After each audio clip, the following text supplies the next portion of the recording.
Assalamu alaikum everybody, once again मैं आपको Mazhar Iqbal and you are watching the kingdom of the warrior।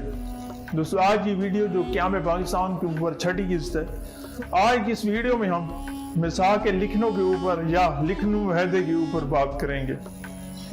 दोस्तों अक्टूबर 1916 में all India Muslim league और all India Congress के दरमियान होने वाला ये एक सियासी मुआहदा था।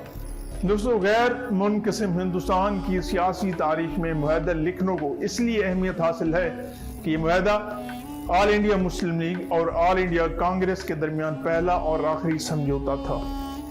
अंग्रेज के दौर इक़्तिदार में अगर हिंदुस्तानियों की सियासत का तजिज़िया किया जाए तो मालूम होगा कि हिंदुस्तानियों की एक खास तादाद इस मफरूज़े पर यकीन रखते थे कि अगर हिंदू और मुस्लिम मुत्तहिद हो जाएं, जुड़ जाएं, तो बरतानवी साम्राज्यत का खात्मा और गुलामी की जंजीरों को तोड़ना मुमकिन है।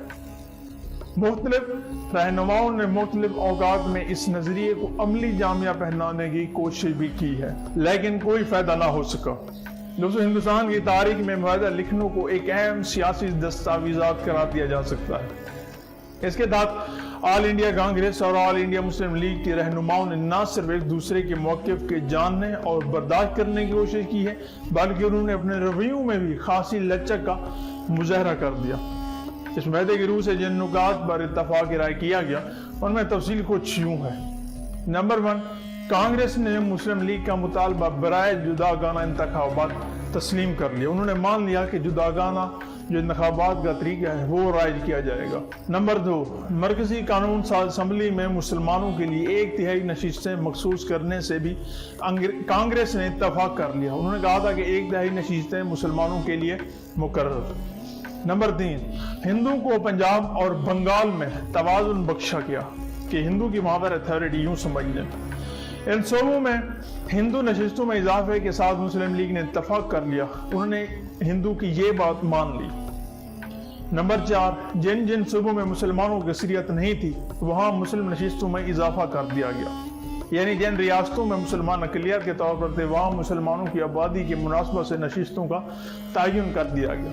मतलब अगर आबादी ज़्यादा तो नशिस्तें ज़्यादा, अगर आबादी कम तो नशिस्तें कम, लेकिन मुसलमानों को वहाँ पे वोट लेने और सियासत करने की इजाज़त दे दी गई। नंबर 5, इस बात से भी इत्तफाक किया गया कि कोई ऐसा बिल या करारदाद जिसके ज़रिए अगर एक कौमियत मुतासर हो सकती है और उसी कौमियत के 3/4 अरकान इस बिल या करारदाद की मुखालफत करते हैं करे तो कोई ऐसा मुसवदा कानून कार्रवाई के लिए किसी भी असम्बली में पेश नहीं किया जाएगा। मतलब किसी कौमियत के नुकसान के लिए कोई कानून नहीं बनाया जाएगा।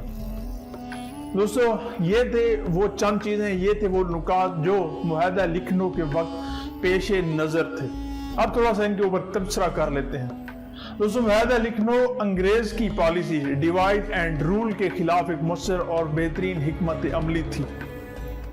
हम इसको be united and get rule the British imperialism in the India के नाम से याद करते हैं। इस हिकमत अमली को अपनाने और इसे अमली जामिया पहनाने में जिन उमरा ने, जिन अकाबरीन ने, जिन सियासतदानों ने बुनियादी किरदार अदा किया था उनमें मेमार पाकिस्तान क़ायद-ए-आज़म मोहम्मद अली जिन्ना का नाम सर फहरिस्त है। यही वजह थी कि आपको इनकी अपनी खिदमात के एतराफ़ के तौर पर ambassador of the Hindu Muslim unity के खिदमात से नवाजा गया था। इसके अलावा इस यादगार वाक़े की याद में आप ही के नाम पर मुंबई में एक जिना हॉल भी तामीर किया गया था। ये क़ायद-ए-आज़म की सियासी ज़िंदगी का पहला दौर था। इस पहले दौर में आप हिंदू मुस्लिम इत्तेहाद के दाई थे। ये मुआहदा आपकी तरफ से हिंदू मुस्लिम इत्तेहाद का पहला तजुर्बा था, लेकिन बाद हालात वाक़यात और ख़ासकर हिंदू के रवैयों ने आपके इस नज़रिए से मुनहरिफ कर दिया। तो इसका अंजाम क्या हुआ? इस मुआहदे का मुआहदा लिखनऊ पर अमल दरामद ना हो सका। अगर किसी इस मुआहदे की शराइत पर गौर किया जाए तो मालूम होगा कि यह मुआहदा क़ायद-ए-आज़म और उनके साथियों की एक बहुत बड़ी सियासी जीत थी, क्योंकि इसकी रूह से उन्होंने न सिर्फ इस मुसलमानों को एक अलहदा और कामिल कौम मनवाया, बल्कि ऑल इंडिया मुस्लिम लीग को मुसलमानों की वाहिद नुमाइंदा जमात भी तस्लीम करवा लिया। उन्होंने मुसलमानों के लिए इस मुआहदे के ज़रिए वीटो का हक हासिल कर लिया।